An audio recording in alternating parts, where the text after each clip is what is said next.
Les Anglais ont toujours eu justement quelque chose de très propre à eux, c'est qu'ils n'hésitent pas sur les couleurs. On peut très bien se faire un blazer ou un costume dans des tons violets, pourpre. Vous pouvez aussi accéder à des coloris moins vus. Alors tout ça, des notes chaudes ou des notes froides. Et l'élégance, ça sera justement d'accorder toutes ces couleurs avec des finitions. Finition de boutonnière colorée, finition de boutons, finition de poches, si ça peut être des poches droites, des poches plaquées, des poches à rabat.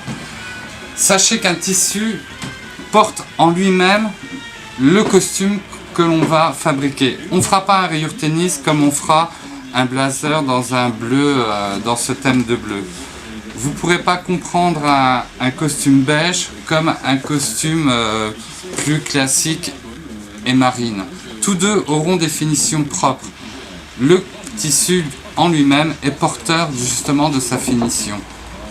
On n'ira pas mettre des choses trop hautes sur des rayures tennis qui sont un tant soit peu, qui se distinguent un tant soit peu. On va regarder chez Dormeuil. Voilà, la règle c'est simple, hein. Sur des rayures tennis comme ceci, on pourra pas jouer. Il y a beaucoup de douceur dans ce tissu. Vous voyez que la rayure est très fine, elle est piquée. On n'ira pas lui apporter un supplément de couleur dedans. On va surtout travailler sur les tons du tissu pour apporter une note un peu plus élégante. On peut travailler les boutonnières dans un rose pâle ou dans un gris argenté. On peut travailler la doublure en rapport justement avec cette rayure intérieure. Et donc là, on serait à même de pouvoir justement porter un coloris Parme ou un coloris un peu plus fort si vous préférez.